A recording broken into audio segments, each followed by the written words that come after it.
Sebelum lanjut ke cerita, bagi teman-teman yang belum subscribe, silakan subscribe sekarang juga dan aktifkan lonceng notifikasi agar teman-teman tidak ketinggalan cerita terbaru dari kami. Dan tidak usah lama-lama, langsung saja kita masuk ke ceritanya. Selamat mendengarkan. Jaka, kamu bantuin ibu ya. Tolong bersihkan semua piring dan gelas yang kotor di dapur, teriak ibunya. Iya bu, bentar. Sekarang Jaka, kamu lagi apa sih, nunggu apa lagi? Timpal ibunya. Jaka yang sedari tadi sedang berada di dalam kamarnya langsung bergegas menuju ke dapur untuk segera membantu ibunya mencuci piring. Keseharian Jaka memang sering sekali membantu ibunya beres-beres rumah, sedangkan kakaknya jarang sekali disuruh-suruh oleh ibunya. Mungkin karena kakaknya itu, yakni Mas Sandi, adalah anak kesayangan dari ibunya. Bahkan Mas Sandi ini tidak pernah dimarahi oleh Bu Marni.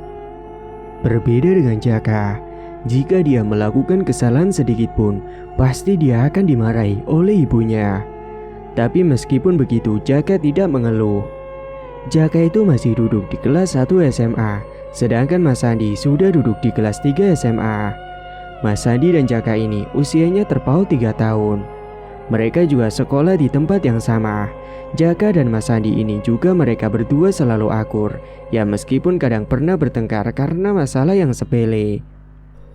Bu Marni dan Pak Bambang hanya memiliki 2 anak saja, yaitu Sandi dan Mas Jaka. Pak Bambang merupakan orang yang kaya raya yang hidupnya berkecukupan. Dia juga memiliki rumah yang mewah. Pak Bambang ini memiliki usaha toko material, sedangkan Bu Marni hanyalah seorang ibu-ibu sosialita yang selalu kumpul-kumpul dengan teman-temannya seperti kumpul arisan. Suatu ketika, Mas Sandi meminta kepada Pak Bambang untuk dibelikan motor sport. Pak, beliin aku motor sport dong, biar kayak teman-teman aku. Masa aku harus pakai motor yang itu terus sih? Ucap Mas Sandi. Untuk apa sih San? Itu motor kamu juga baru beli beberapa tahun yang lalu. Kayaknya juga masih 2 tahun kok. Masih bagus, jawab Pak Bambang. Namun tiba-tiba saja Bu Marni ikut nimbrung nyeletuk pembicaraan antara Pak Bambang dan Mas Sandi. Sudahlah Pak, belikan saja. Yang satunya kan bisa buat Jaka.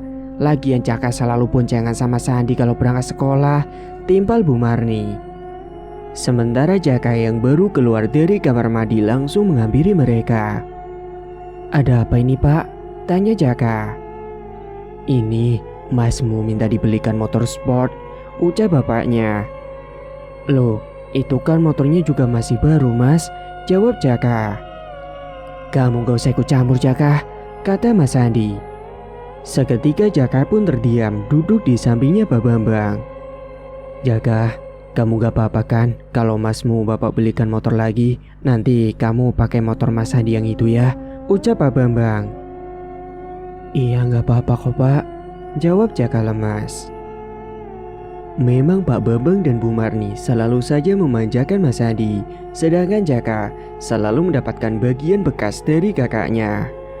Tapi meskipun begitu, Jaka masih tetap sabar dan menerima.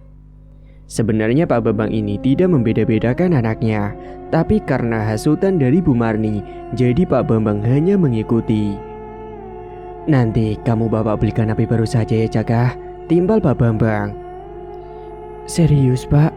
Baik Pak, terima kasih, jawab Jaka. Masa Jaka doang yang dibelikan HP baru Pak? Sandi juga dong, timpal Bu Marni.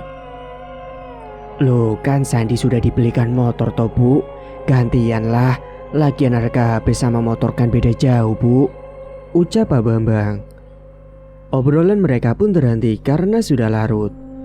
Waktu saat itu menunjukkan pukul 9 malam, mereka pun kembali ke dalam kamarnya masing-masing untuk segera tidur. Dan malam itu hujan turun dengan deras, disertai hawa dingin yang merasuk ke dalam tubuh, membuat tubuh serasa kedinginan. Keesokan harinya, seperti biasa, Jaka dan Mas Sandi berangkat sekolah bersama dengan menggunakan motor lamanya. Sedangkan Pak Bambang dan Bu Marni pergi ke dealer motor untuk membelikan motor baru buat Mas Sandi. Setelah motor yang diinginkan Mas Sandi sudah dibayar, akhirnya Pak Bambang dan Bu Marni pun pulang ke rumah.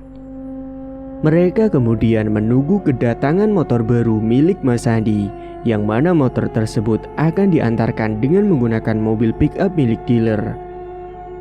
Dan tepat sore harinya, Mas Sandi dan Jaka pulang sekolah. Sesampainya di rumah, Sandi sangat senang ketika melihat motor barunya itu telah terparkir di depan rumahnya. Saat itu juga Pak Bambang dan Bu Marni sedang duduk berada di depan rumah. "Assalamualaikum," ucap Mas Sandi dan Jaka. "Waalaikumsalam." "Itu motornya sudah datang, San," ucap bapaknya. "Iya Pak, wah keren banget, makasih ya Pak, Bu," kata Mas Sandi. Sedangkan Jaka malah masuk meninggalkan Mas Sandi dan kedua orang tuanya. Mas Sandi sedang senang sekali melihat motor barunya yang terparkir di depan rumahnya. Jaka duduk termenung di dalam kamar sembari menatap ke arah jendela kamarnya. Sesekali Jaka meneteskan air matanya karena Jaka merasa bahwa dirinya ini selalu dibanding-bandingkan dan selalu dinomorduakan. Orang tuanya lebih memanjakan kakaknya, tidak adil kepada adiknya. Jaka pun tidak tahu kenapa kedua orang tuanya itu sampai bersikap seperti itu kepada Jaka. Padahal Jaka merasa kalau Jaka tidak merasa bersalah. Dia selalu nurut dengan kedua orang tuanya dan selalu membantu kedua orang tuanya. Tapi mengapa malah Mas Sandi lah yang selalu dibangga-banggakan? Saat Jaka sedang berada di dalam kamarnya itu, tiba-tiba ada seorang yang mengetuk pintunya. Dengan terburu-buru, Jaka mengusap air matanya yang mengalir ke pipi. "Iya, masuk." Ternyata Pak Bambang yang datang menghampiri Jaka dengan membawakan sesuatu. "Jaka, kamu lagi ngapain?" tanya Pak Bambang. "Gak ngapa-ngapain, Pak." "Ada apa, Pak?" tanya Jaka. "Ini Bapak bawa sesuatu buat kamu, Nak." Kemudian Pak Bambang mengambil sesuatu di dalam tas yang dibawanya. "Ini Jaka, buat kamu. Kamu suka nggak?" ucap Pak Bambang. Jaka pun tak segan untuk menerimanya. Lalu Jaka langsung membuka bungkusan hadiah dari bapaknya itu. "Wah, terima kasih ya Pak. Aku suka banget kok." Pak Bambang memberikan Jaka sebuah HP keluaran terbaru untuk si Jaka. Singkat cerita, Mas Sandi pun lulus sekolah. Mas Sandi melanjutkan kuliah di sebuah universitas yang ada di kotanya. Sedangkan Jaka masih duduk di bangku kelas 2 SMA. Ketika Mas Sandi kuliah, Jaka jadi berangkat sekolah sendiri, tidak barengan lagi dengan kakaknya itu. Saat malam hari, keluarganya Pak Bambang makan malam di meja makan bersama. Mereka menikmati makan malamnya sembari saling bercerita tentang keseharian masing-masing. Setelah selesai makan, tiba-tiba saja Mas Sandi nyeletuk kepada Pak Bambang. "Pak, teman-teman aku di kampus banyak sekali yang pakai mobil, Pak. Mobilnya juga mewah-mewah." "Ya terus kenapa?" tanya Pak Bambang. Aku mau minta dibelikan mobil, Pak," jawab Mas Sandi. "Kamu ini ya, tahun kemarin kamu baru saja dibelikan motor sport, sekarang malah mintanya mobil. Nanti apa lagi?" ucap Pak Bambang yang kesal. "Please ya Pak, sekali ini aja belikan aku mobil, Pak," rayu Sandi. "Enggak Sandi, Bapak nggak mau. Kamu itu semakin lama malah semakin gelunjak." Namun seperti biasanya, tiba-tiba Bu Marni selalu ikut nyeletuk pembicaraan Pak Bambang dan juga Mas Sandi. "Belikan sajalah Pak," timpal Bu Marni. "Enggak Bu," jawab Pak Bambang singkat sembari beranjak pergi dari tempat makan tersebut. Kemudian Mas Sandi kembali merengek kepada ibunya supaya dibelikan mobil baru. Sedangkan Jaka, dia juga langsung beranjak pergi masuk ke dalam kamarnya sendiri. "Bu, belikan aku mobil ya Bu. Teman-teman aku naik mobil semua, masa aku enggak?" ucap Mas Sandi. Iya, nanti ibu belikan," jawab Bu Marni. "Yes, terima kasih ya Bu," ucap Mas Sandi. Beberapa hari kemudian, tiba-tiba terparkir sebuah mobil mewah yang terlihat masih baru. Pak Bambang pun heran, sebenarnya mobil itu milik siapa. Bu, sini cepat," teriak Pak Bambang. Kemudian Bu Marni pun datang menghampiri Pak Bambang yang ada di depan rumah. "Ada apa, Pak?" "Ini mobil siapa, Bu, di sini?" "Mobilnya Sandi lah, Pak," jawab Bu Marni santai. "Sandi? Dapat uang dari mana kamu?" tanya Pak Bambang. "Jual tanah kamu yang ada di sana, Pak," jawab Bu Marni. "Astagfirullah, Bu. Kenapa kamu tidak bilang dulu sama Bapak?" ucap Pak Bambang. "Kalau Ibu bilang sama Bapak, kan Bapak pasti tidak mau membelikan mobil buat Sandi kan?" jawab Bu Marni. Singkat cerita, beberapa tahun kemudian, Jaka pun sudah lulus dari SMA. Sekarang Jaka akan berkuliah di universitas yang sama dengan kakaknya itu. Setiap berangkat ke kampus, Jaka menggunakan motor bekas kakaknya yang masih baru, yaitu yang motor sport. Karena sekarang Mas Sandi kalau pergi ke kampus naik mobil barunya. Di kampusnya itu, Mas Sandi terkenal playboy dan selalu bergonta-ganti pasangan. Sedangkan Jaka belum memiliki pacar sama sekali dan belum mengenal dengan wanita. Mas Sandi juga menjadi orang yang nakal, selalu pergi main ke klub malam dengan bermabuk-mabukan. Tapi Bu Marni tidak pernah memarahi Mas Sandi. Padahal perbuatan Mas Sandi itu salah, tapi tidak pernah dimarahi atau dinasehati oleh Bu Marni. Tapi meskipun begitu, di kampusnya Mas Sandi ini adalah anak yang pintar.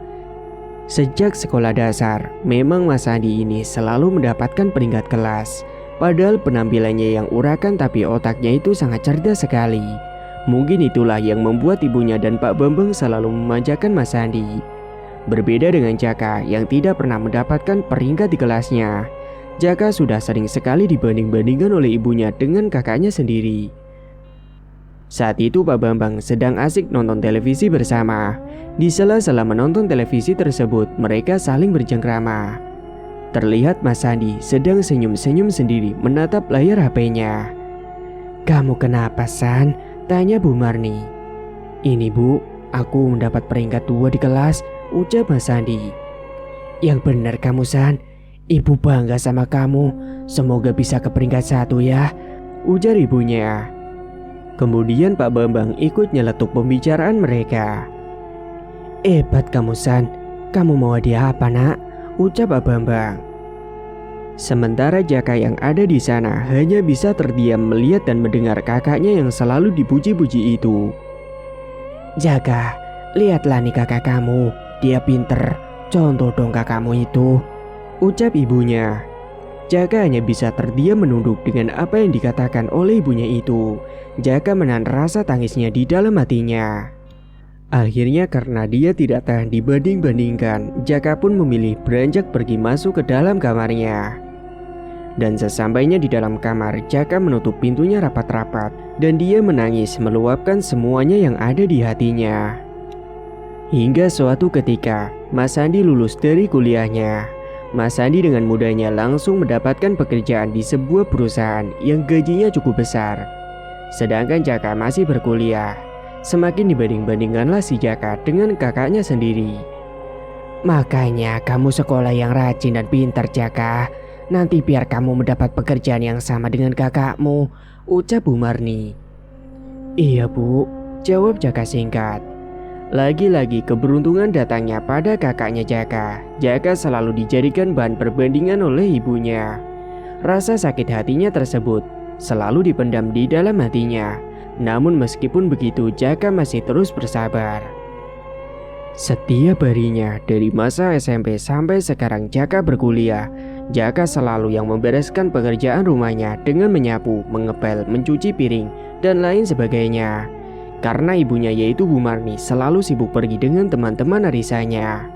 Karena memang di rumahnya mereka itu tidak menggunakan jasa ART. Jadi setiap pulang sekolah atau ngampus, Jaka langsung membereskan semuanya sendirian. Kala itu Jaka berbeda dengan teman-temannya yang bisa main dan nongkrong kesana kemari bersama. Jaka tidak bisa karena ia harus membantu ibunya. Kalau Jaka tidak membantu ibunya membereskan semua pekerjaan rumah, pasti Jaka akan dimarahi ibunya habis-habisan.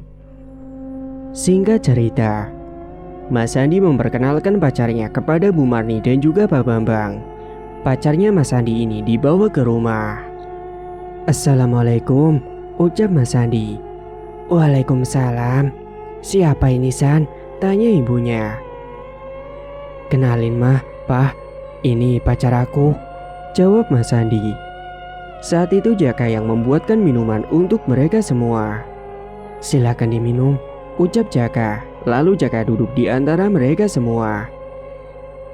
Itu siapa? Tanya pacar Sandi. Itu adik aku, namanya Jaka. Jawab Mas Sandi. Hubungannya Mas Sandi dengan pacarnya tersebut direstui oleh kedua orang tuanya. Mas Sandi dan Yuni pun menjalin hubungan yang cukup serius. Mas Sandi memiliki niat untuk menikahi Yuni. Hari demi hari, bulan demi bulan telah berlalu. Akhirnya Jaka pun lulus dari kuliah. Jaka kemudian mencari pekerjaan kesana kemari. Hingga akhirnya Jaka memutuskan untuk pergi merantau saja untuk mencari pekerjaan. Jaka pun merantau ke kota mencari pekerjaan dari perusahaan satu ke perusahaan yang lain. Jaka menaruhkan beberapa lamarannya, namun belum ada juga yang nyangkut. Dengan bekal S1-nya itu, Jaka terus bersabar mencari pekerjaan. Hingga suatu ketika, Jaka pun akhirnya diterima di sebuah perusahaan yang ada di kota tersebut. Jaka mulai tertarik dengan wanita. Jaka jatuh cinta dengan seorang wanita yang berparas cantik. Wanita tersebut bekerja sebagai model majalah. Namanya Gita. Tubuhnya yang langsing dan juga mulus dengan paras yang cantik membuat tertarik dan terpesona. Jaka dan Gita bertemu di perusahaan tempatnya Jaka bekerja karena Gita ini menjadi model produk kosmetik di perusahaan Jaka bekerja. Jaka mencoba untuk mendapatkan hatinya Gita dan pada akhirnya Gita pun jatuh cinta dengan Jaka. Mereka menjalin hubungan pacaran. Setiap seminggu sekali, Jaka selalu jalan bareng dengan Gita untuk berkencan. Singkat cerita, ketika Jaka sedang tertidur kasur kontrakannya, Jaka mendengar ada suara dering ponsel. Jaka yang sedang melamun menatap ke arah langit-langit langsung terperanjat dan langsung melihat notif dari panggilan di layar ponselnya. Saat dilihat ternyata panggilan itu dari Mas Sandi. Jaka pun langsung mengangkat teleponnya. Halo, ada apa Mas? Aku mau menikah minggu depan, kamu pulang ya, ucap Mas Sandi. Iya Mas, nanti aku usahakan untuk pulang. Kamu di sana apa kabar? Tetangga kamu di sana? Tanya Mas Sandi. Baik Mas, iya betah Mas, alhamdulillah, jawab Jaka. Obrolan mereka pun terhenti karena tiba-tiba saja baterai HP-nya Jaka itu lowbat. Jaka merasa lebih tenang tinggal sendirian di dalam kontrakannya itu karena dia tidak mendengarkan lagi ucapan ibunya yang selalu menyakitkan, dan Jaka juga lebih bebas untuk melakukan segala hal. Seminggu kemudian, Jaka pun akan pulang ke kampung untuk menghadiri pernikahan kakaknya. Jaka sudah izin dengan atasannya untuk cuti beberapa hari karena mau pulang kampung. Setelah sudah mendapatkan izin dari atasan, Jaka pun langsung pergi ke kampung dengan menggunakan bus. Perjalanan yang ditempuh oleh Jaka itu sekitar 7 jam. Dan sesampainya di kampung, sampai di rumah, kedua orang tuanya telah menunggu di sana. Jaka langsung dicecar dengan berbagai pertanyaan oleh ibunya. Kamu pulang kampung naik apa Jaka? Kamu kerja di mana? Bagian apa? Cecar Bu Marni. Aku naik bus Bu, di perusahaan kosmetik bagian manajer. Bagian manajer kok pulangnya naik bus toh Jaka? Kenapa nggak beli mobil saja? Tanya Bu Marni. Emangnya kalau kerjanya sebagai manajer harus punya mobil ya Bu? Tanya Jaka. Ya iyalah Jaka, gaji kamu kan pasti besar. Jadi mana mungkin kalau kamu tidak bisa beli mobil, ucap Bu Marni. Iya sih Bu, tapi aku masih belum berniat untuk beli mobil, jawab Jaka. Singkat cerita, acara pernikahannya Mas Sandi dan Yuni pun akhirnya digelar dengan mewah dan lancar. Saat itu lagi-lagi Jaka dibandingkan dengan kakaknya oleh Bu Marni. Lihat Jaka, itu kakakmu dia sangat beruntung. Sekali mendapatkan istri yang kaya dan cantik, pekerjaannya juga sukses, ucap Bu Marni. Iya Bu, alhamdulillah. Rezeki orang kan berbeda-beda, jawab Jaka. Setelah menikah, Mas Sandi tinggal bersama dengan kedua orang tuanya dan juga istrinya yaitu Yuni. Jaka pun kembali lagi ke kota tempat kerja Jaka bekerja. Beberapa bulan setelah pernikahannya Mas Sandi, Jaka mendapat kabar dari Mas Sandi kalau Bu Marni jatuh sakit dan dirawat di rumah sakit. Saat itu Jaka sudah bisa membeli mobil sendiri, tapi Jaka masih tinggal di kontrakan yang dulu. Setelah mendapatkan kabar kalau Bu Marni ini sakit, akhirnya Jaka pun pulang dengan mengajak Gita pacarnya menggunakan mobil barunya milik Jaka. Sekalian Jaka ingin memperkenalkan pacarnya itu kepada kedua orang tuanya. Perjalanan yang ditempuh Jaka masih sama, yaitu 7 jam perjalanan. Dan sesampainya di kampung, Jaka langsung pergi menuju ke rumah sakit yang ada di kampungnya. Dan setibanya di rumah sakit, Jaka segera menuju ke resepsionis untuk menanyakan di mana kamar mamanya dirawat. "Maaf sus, saya mau tanya, ruangan atas nama Bu Marni sebelah mana ya?" tanya Jaka. "Sebentar ya mas, saya cek dulu." Setelah menemukan nama dan ruangan, suster tersebut pun menjelaskan kepada Jaka.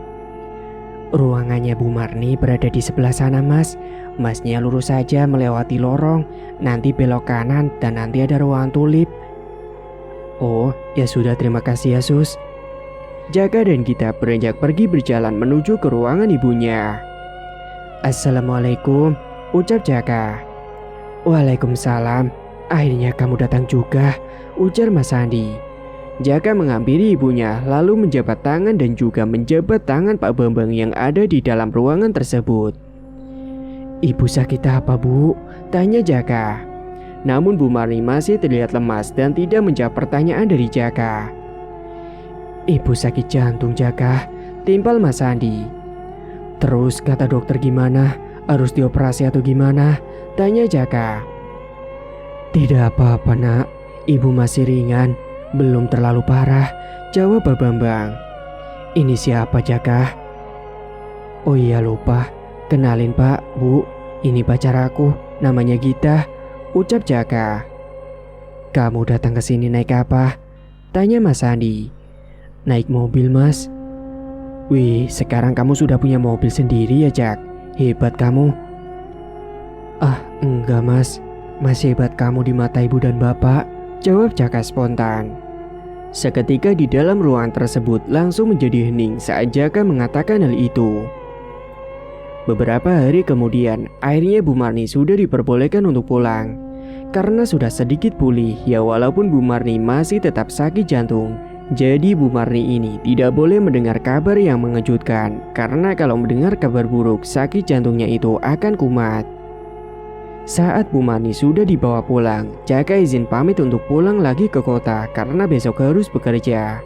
Karena juga sudah lega melihat Bu Marni sudah pulih seperti semula lagi. Singkat cerita, Jaka dan Gita sudah menjalin hubungan lama dan akhirnya Jaka ingin segera menikahi Gita untuk dijadikan sebagai pendamping hidupnya. Jaka dan Gita pun kembali pulang ke kampung untuk meminta izin restu kepada kedua orang tuanya Jaka. "Pak, Bu, aku mau minta izin sama bapak dan ibu. Aku ingin menikahi Gita sebagai istriku Pak, Bu," ucap Jaka. "Kamu yakin?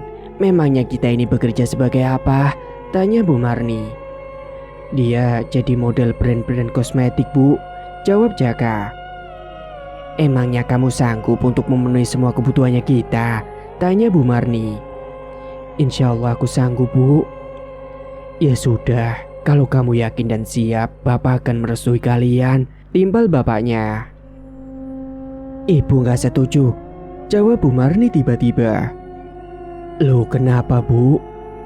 Namun Bu Marni tidak menjawab. Bu Marni meskipun cuek terhadap Jaka, tapi Bu Marni memperhatikan apa yang terbaik untuk Jaka. Pacarnya Jaka ini penampilannya sangat serba mewah, dengan pakaian yang selalu glamor, dan Bu Marni memandang Gita ini kalau Gita adalah wanita yang matre. Jadi Bu Marni tidak merestui hubungan Jaka itu. Karena Bu Marni takut kalau nantinya Jaka hanya dimanfaatkan saja oleh Gita. "Kenapa Bu? Emangnya Gita salah apa? Dia baik dan dia cantik kok Bu," ucap Jaka. "Pokoknya ibu gak setuju," ucap Bu Marni. "Ibu ini kenapa dari dulu selalu saja bersikap tidak adil dengan aku? Sedangkan Mas Sandi yang ibu banggakan, ibu bandingkan dengan aku. Aku sudah sabar Bu dari dulu. Aku mencoba menjadi yang terbaik, tapi selalu salah di mata ibu. Aku capek Bu. Jelas Jaka yang sudah emosi. Dia mengeluarkan semua isi hatinya yang selama ini telah dia pendam. Terserah ibu mau merestui atau tidak, aku sama Gita akan tetap menikah. Yang penting Papa sudah merestui. Aku akan tetap menikah, ucap Jaka. Kemudian Jaka pun pergi meninggalkan kedua orang tuanya dan kembali ke kota. Singkat cerita, akhirnya Jaka melangsungkan pernikahan di kota bersama dengan Gita dan dihadiri hanya keluarganya Gita dan hanya kakaknya yaitu Mas Adi dan juga istrinya Mbak Yuni. Setelah resmi menikah, Gita ikut tinggal di kontrakannya Jaka. Pekerjaan Jaka semakin lancar dan uang yang didapatnya itu bisa memenuhi semua kebutuhan istrinya yang hidup serba mewah. Namun suatu ketika, Jaka ini dikeluarkan dari perusahaannya karena di tempat perusahaan Jaka bekerja sedang ada pengurangan. Gita juga sudah kena imbasnya. Dia sudah berhenti menjadi model di perusahaan tersebut. Mereka berdua akhirnya menganggur. Namun Jaka dan Gita mendapatkan uang pesangon dari perusahaannya. Uang pesangon Jaka dan Gita itu dijadikan satu untuk modal buka usaha kecil-kecilan di pasar. Jaka dan Gita membuka usaha toko kelontong di pasar. Dan sekarang Gita sudah tidak berpenampilan seperti dulu karena menyesuaikan dengan keadaan. Toko kelontongnya Jaka dan Gita pun akhirnya sudah dibuka. Hari-hari awal Jaka dan Gita buka toko kelontong itu cukup ramai. Orang yang datang ada banyak sekali. Tapi akhir-akhir ini usaha kelontongnya semakin sepi, tidak ada yang datang. Hingga akhirnya aset mobil milik Jaka satu-satunya itu harus Jaka jual demi memenuhi kebutuhan makannya sehari-hari. Suatu ketika, tiba-tiba saja ibunya Jaka kumat kembali sakitnya. Jaka mendapat kabar dari Mas Andi untuk pulang kampung. Akhirnya Jaka dan Gita pun pulang ke kampung dengan menggunakan bus. Sesampainya di rumah sakit, ibunya terlihat sedang berbaring di ranjang rumah sakit. Bu, semoga ibu cepat sembuh ya, ucap Jaka. Mau apa kamu datang kemari? Jawab ibunya. Ibu gak boleh seperti itu Bu, timbal Pak Bambang. Jaka, kamu sama istrimu kok terlihat kurus sekarang dan terlihat lesu tidak seperti dulu. Kalian kenapa? Tanya Pak Bambang. Kamu datang ke sini naik apa? Tanya Mas Andi. Naik bus Mas. Iya Pak, aku sama Gita sudah dikeluarkan dari perusahaan dan sekarang kita buka toko kelontong di pasar. Mobilnya Jaka sudah aku jual, jadi kesininya naik bus, jawab Jaka. Itulah akibat durhaka dengan orang tua. Tidak mau mendengarkan apa kata orang tua, jadinya hidupnya belangsak susah. Lihat Sandi, dia semakin sukses dan kaya punya perusahaan sendiri. Tidak seperti kamu, timbal Bu Marni. Jaka pun hanya bisa tertunduk malu mendengar apa yang dikatakan oleh ibunya. Ibu gak boleh seperti itu. Rezeki orang kan sudah beda-beda, ucap Pak Bambang. Sudahlah, mending kamu pulang saja Jaka, usir ibunya dari sana. Oke Bu, aku akan pulang sama istriku dan aku akan buktikan kalau aku bisa sukses melebihi dari Mas Andi, jawab Jaka yang sudah naik pitam. Akhirnya Jaka pun pergi dengan Gita kembali ke kotanya. Singkat cerita, Jaka mengeluh pusing karena toko kelontongnya sepi. Bukannya mendapatkan pemasukan, tapi Jaka malah terus mengeluarkan uang untuk modalnya. Apalagi Gita yang setiap harinya selalu memarahi Jaka karena tidak mau mencari pekerjaan yang lain. Bukannya Jaka tidak mau, tapi Jaka sudah mencari pekerjaan ke sana kemari, namun hasilnya tetap nihil. Saat malam hari, ketika Jaka sedang berbaring sembari menatap layar ponselnya, tiba-tiba Jaka melihat ada sebuah berita yang bisa membuat orang menjadi kaya raya secara mendadak. Jaka pun memperlihatkan kepada istrinya berita tersebut. Lihat ini, apa kita melakukan pesugihan pantai selatan ini saja, Kit? Kita bisa kaya raya mendadak, ucap Jaka. Aku setuju, Mas. Kita besok langsung ke sana saja, Mas. Lebih cepat lebih baik, jawab Gita. Akhirnya Jaka dan Gita sepakat untuk besok mendatangi ke tempat yang bertuliskan di dalam berita itu.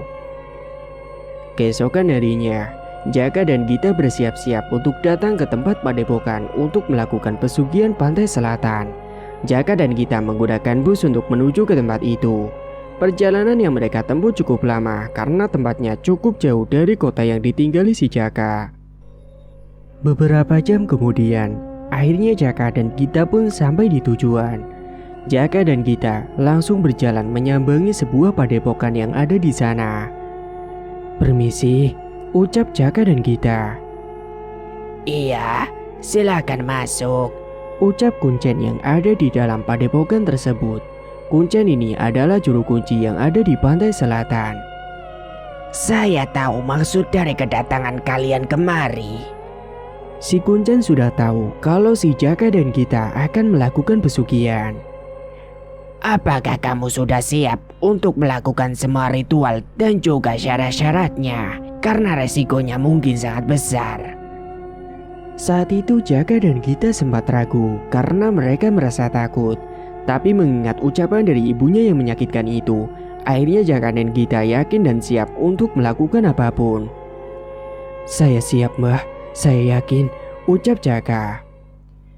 "Kalau begitu, kamu harus menyiapkan ayam hitam sebagai persembahan ritual awal untuk mendapatkan tumbal," ucap Kuncen itu. "Tumbal, Mbah?" tanya Jaka. "Iya, kamu harus menyiapkan tumbal manusia yang masih dalam keluargamu untuk ditukar dengan kekayaan," jawab Mbah Kuncen. "Bagaimana? Apakah kamu sanggup?" "Sanggup, Mbah," jawab Jaka mantap. "Bagus kalau gitu. Kamu dan istrimu harus melakukan berbagai syaratnya terlebih dahulu." "Syaratnya apa, Mbah?" "Kamu dan istrimu harus melakukan puasa muti selama 3 hari dan juga menjalankan ritualnya." "Maksudnya bagaimana itu, Mbah?" "Saat melakukan ritual nanti malam dan 3 hari ke depannya kamu tidak boleh makan dan minum. Tidak boleh juga untuk tidur," jelas Mbah Kuncen. "Baik, Mbah." Singkat cerita, malam harinya sekitar pukul 12 malam, Jaka dan Gita dibawa Mbah Kuncen ke sebuah tempat yang lokasinya tidak cukup jauh dari padepokan tersebut. Di kegelapan malam mereka bertiga berjalan, hawa dingin merasuk ke dalam tubuh. Jaka dan Gita pun berjalan mengekor di belakang Mbah Kuncen. Hingga akhirnya mereka semua sampai di sebuah tempat di tengah hutan. Di dalam hutan tersebut terdapat gua yang sangat gelap sekali. Mbah Kuncen mulai menyalakan kemenyan di dalam gua itu dan juga sesajen yang sudah dibawanya diletakkan di sana. Tak lupa dengan ayam hitam yang sudah dibawanya sebagai persembahan nantinya kepada Ratu Pantai Selatan. Mbah Kuncen juga memberikan sebuah mantra untuk nantinya Jaka dan Gita rapalkan pada saat ritual. "Ini mantra yang harus kamu baca. Nanti ingat, kalian harus puasa muti selama 3 hari. Dan nanti jika sudah selesai, akan saya jemput kalian lagi ke sini," ucap Mbah Kuncen. "Baik, Mbah, kami mengerti," ucap Jaka. "Ingat, kalian jangan pernah menoleh ke belakang kalau mendengar suara gangguan-gangguan apapun. Dan kalian jangan membaca doa-doa apapun meskipun kalian dalam keadaan yang sangat takut," ucap Mbah Kuncen. Jaka dan Gita pun mengangguk mengerti apa yang dikatakan oleh Mbah Kuncen. Singkat cerita, Jaka dan Gita mulai duduk bersila di dalam gua tersebut dengan beralaskan daun di sana. Dan di dalam gua itu sangat gelap sekali, hanya ada penerangan dari lilin yang dinyalakan tadi oleh Mbah Kuncen. Jaka dan Gita mulai membacakan mantranya. Hawa dingin mulai merasuk ke dalam tubuh mereka, serta banyak nyamuk yang mengerumuni tubuh mereka. Karena di dalam gua sangat gelap dan membuat suasana semakin mencekam. Terdengar sayup-sayup suara kelelawar dari ujung gua. Tidak hanya satu, tapi suara terdengar sangat banyak sekali. Jaka dan Gita semakin merinding saat mendengar ada suara seperti harimau yang sedang mengaum. Mereka pun ketakutan, tubuhnya gemetaran, tapi mereka ingat pesan dari Mbah Kuncen untuk tidak melihat ke arah belakang apapun yang telah mengganggunya. Jaka dan Gita juga mendengar ada suara tapakan kaki yang sangat berat sekali, membuat tubuh mereka yang ada di dalam gua tersebut ikut berguncang. Tubuhnya semakin terguncang dan gemetaran. Namun Jaka dan Gita masih terus merapalkan mantranya. Tidak hanya itu, Jaka dan Gita juga mendengar ada suara anak kecil yang sedang bermain dengan suara ketawa-tawa. Membuat bulu kuduk Jaka dan Gita merinding. Keringat dingin pun membasahi bajunya. Hari pertama sudah terselesaikan. Hari berikutnya Jaka dan Gita masih tetap melakukan ritual dengan membacakan mantra yang telah diberikan oleh Mbah Kuncen. Malam kedua suasananya semakin mencekam. Jaka tiba-tiba mencium bau anyir darah seperti bangkai saat Jaka dan Gita sedang merapalkan mantranya. Dan beberapa saat kemudian, tiba-tiba tercium bau kembang-kembangan yang sangat wangi sekali. Di saat yang bersamaan, Jaka dan Gita mendengar tapakan sepatu kuda. Suara sepatu kuda tersebut juga dibarengi dengan suara kerincing yang terdengar sayup-sayup di telinga. Membuat Jaka dan Gita sangat ketakutan. Karena mereka tahu kalau itu adalah pertanda dari kedatangan Ratu Pantai Selatan dengan Kencana dan beberapa pengawalnya. Hembusan angin masuk ke dalam goa. Anginnya cukup kencang membuat bulu kuduk berdiri merinding. Jaka dan Gita merasa tubuhnya seperti ada sebuah kain selendang yang menempel ke tubuhnya. Tubuhnya terasa geli dan takut saat selendang itu nempel di tubuh. Tiba-tiba di hadapannya itu, Jaka dan istrinya melihat ada sosok wanita yang sangat cantik dengan pakaian kebaya berwarna hijau, disertai dengan selendang dan mahkota yang ada di atas kepalanya. Sosok wanita yang menggunakan kebaya hijau tersebut adalah sosok Ratu Pantai Selatan.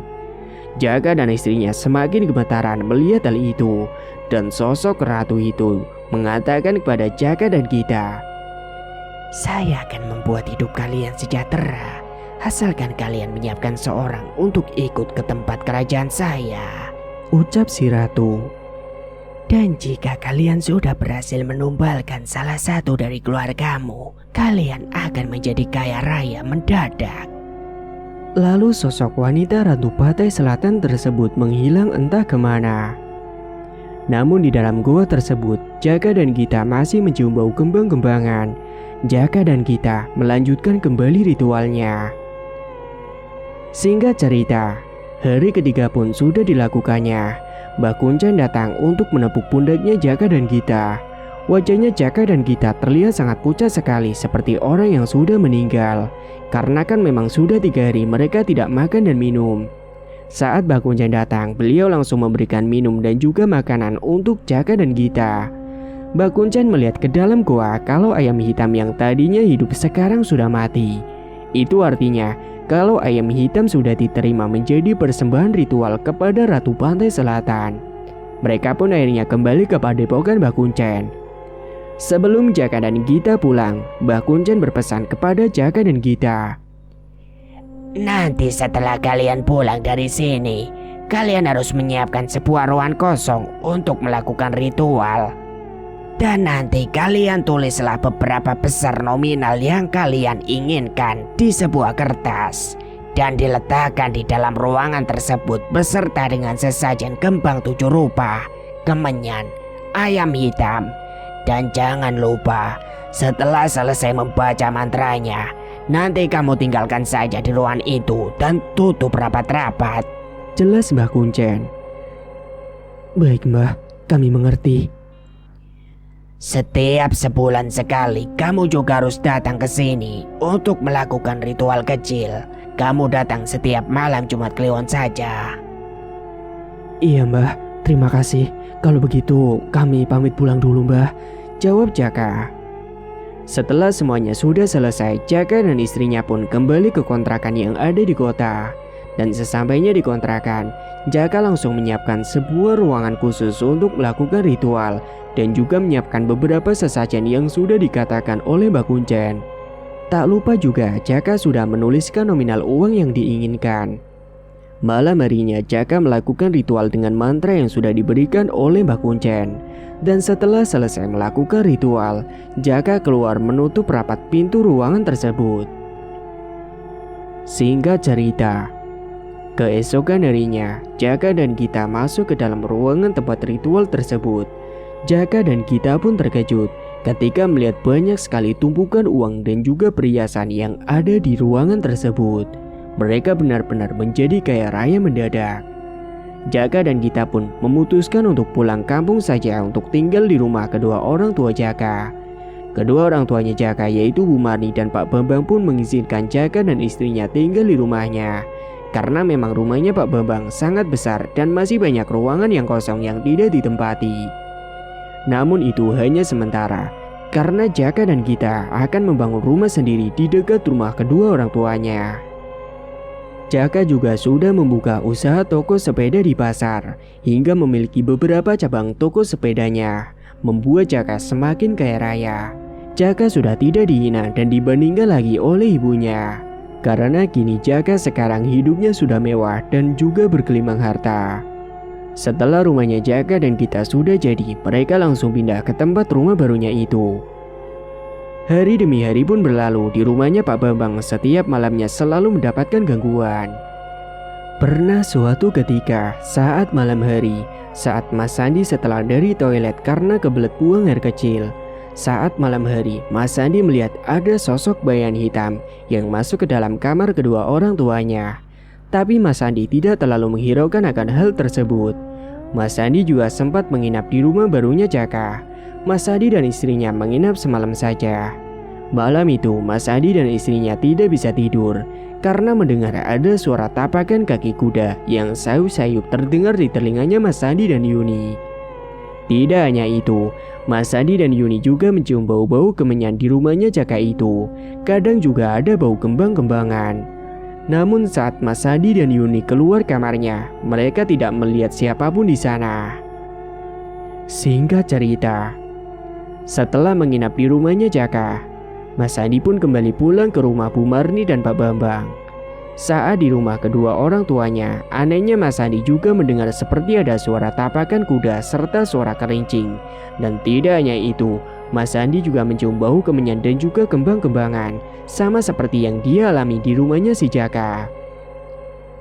Suatu malam, saat Bu Marni sedang tidur, dia bermimpi. Dia didatangi oleh sosok genderuwo di dalam mimpinya itu. Sosok genderuwo tersebut bertubuh besar tinggi dengan gigi taring yang tajam.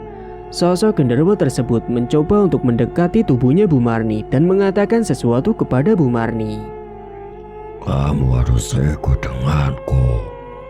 Tangan sosok genderuwo tersebut mencoba memegangi tangannya Bu Marni. Namun saat Bu Marni mencoba melawan, tubuhnya gemetaran ketakutan karena sosok tersebut. Dan saat Bu Marni mencoba berteriak, dia malah terbangun dari mimpi burungnya itu. Pak Bambang yang ada di sampingnya ikut terbangun karena kaget akan istrinya itu. "Ada apa, Bu?" tanya Pak Bambang. Ibu kenapa? Ibu mimpi buruk ya?" tanya Pak Bambang. "Iya, Pak. Ibu bermimpi ada sosok genderuwo yang menghampiri ibu." Setiap harinya dan setiap malam, suara yang didengarkan oleh Mas Sandi dan Yuni didengarnya terus-menerus. Kadang juga Mas Sandi selalu mendengar ada suara tangisan perempuan yang berada di belakang rumahnya.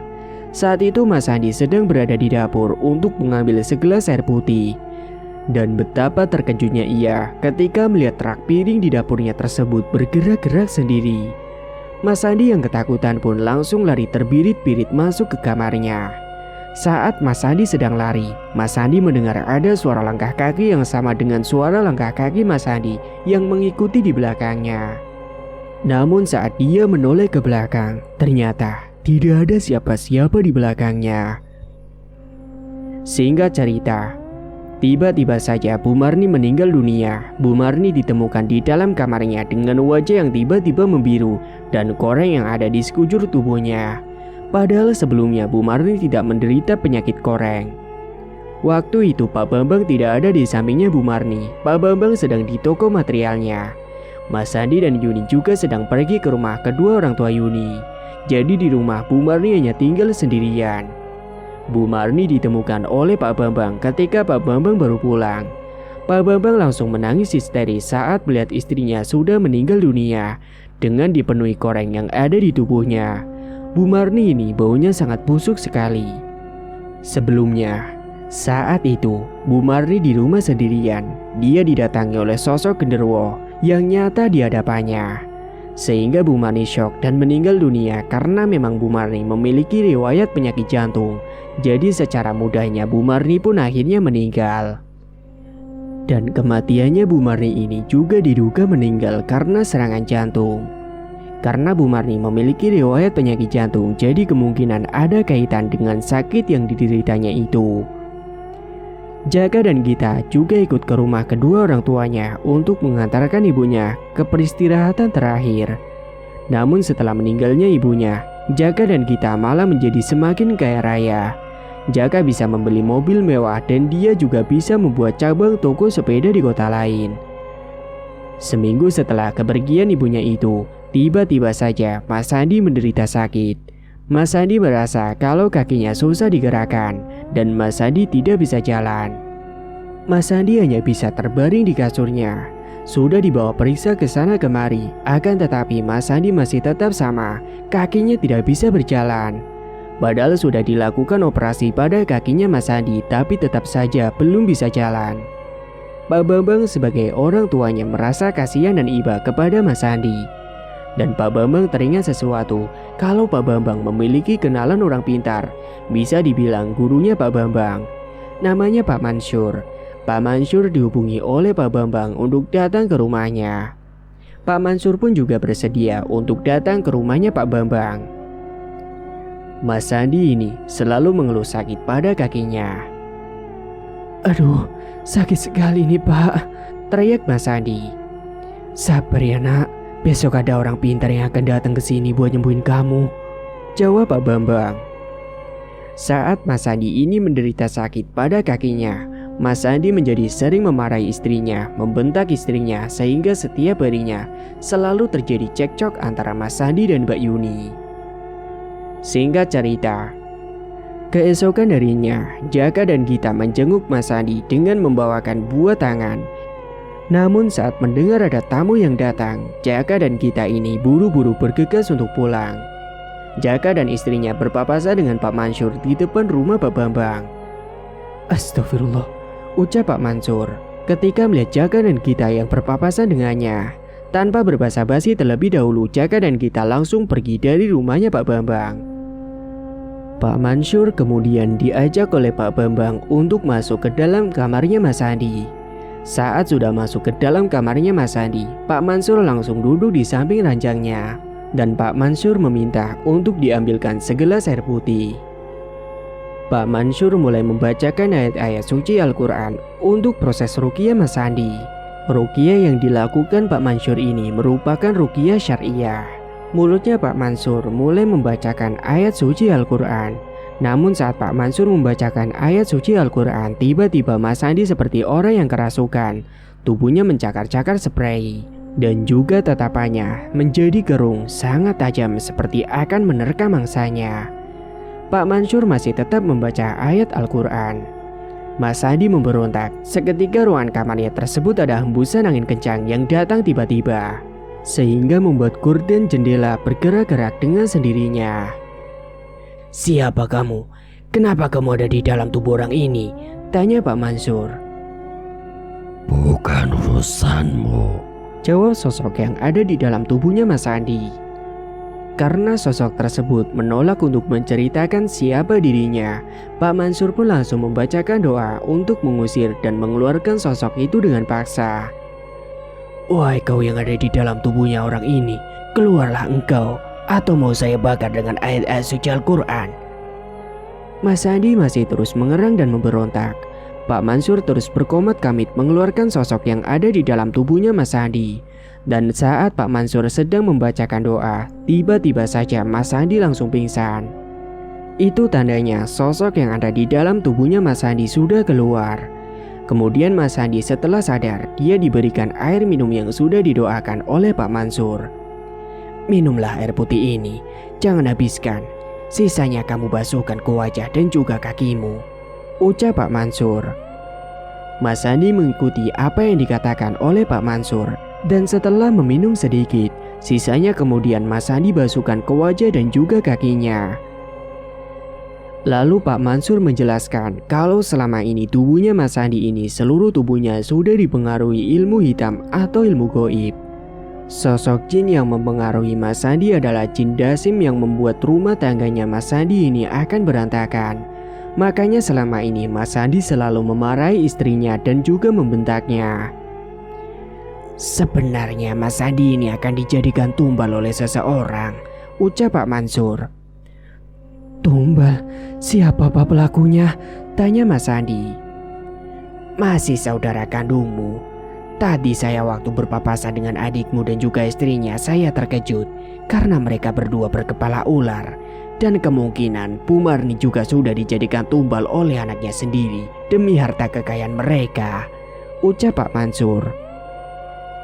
Astagfirullahaladzim. Saya malu Pak. Saya tidak bisa menjaga anak-anak saya dengan baik. Saya telah gagal menjadi orang tua, jawab Pak Bambang. Bapak jangan merasa seperti itu. Ini sudah menjadi garis takdir dari Allah Ta'ala, ucap Pak Mansur. Pak Bambang menangis, tidak menyangka kalau anaknya sendiri tega melakukan hal itu. Sekarang Mas Sandi sudah sembuh dan sudah bisa berjalan kembali. Sebelum Pak Mansur pulang, Pak Mansur membuat pagar gaib di rumahnya Pak Bambang agar tidak ada lagi dari keluarganya Pak Bambang yang menjadi target tumbal. Jangan lupa, kalian semua harus pertebal iman dengan rajin beribadah kepada Allah, pesan Pak Mansur sebelum pergi. Singkat cerita, Jaka dan istrinya berencana untuk pergi berlibur ke suatu tempat. Namun di saat perjalanan, Jaka dan Gita mengalami kecelakaan di perjalanan. Mobilnya Jaka ini masuk ke dalam jurang dan terbakar kemudian meledak di tempat. Jaka dan Gita akhirnya meninggal dunia dalam kecelakaan tersebut. Mereka menjadi tumbal atas pesugihan yang telah mereka lakukan sendiri. Karena perjanjian dengan sosok Ratu Pantai itu meminta tumbal setiap tahunnya. Dan karena Jaka tidak bisa memberikan tumbalnya lagi, akhirnya Jaka dan istrinya sendiri yang akan dijadikan tumbal. Bahkan selama mereka menikah, mereka juga belum dikaruniai seorang anak pun. Kemudian jenazahnya Jaka dan Gita ditemukan dalam keadaan remuk dan hancur. Meskipun begitu, Pak Bambang dan Mas Sandi tetap mau mengurus kematian dari Jaka dan Gita. Rumah yang dibangun Jaka itu sekarang terbengkalai dan menjadi angker. Dan konon katanya, di sana banyak sekali makhluk yang menghuni rumah itu. Semua toko sepedanya juga sekarang sudah bangkrut dan tutup semuanya. Tamat. Cerita pun selesai. Terima kasih bagi teman-teman yang sudah menyimak cerita hingga akhir. Dan bagi yang belum bergabung, silakan tekan tombol subscribe sekarang juga dan aktifkan lonceng notifikasi agar tidak ketinggalan info updatean terbaru dari kami. Sekian dulu dari Mang Ripan, terima kasih sudah menyimak. Wassalamualaikum warahmatullahi wabarakatuh.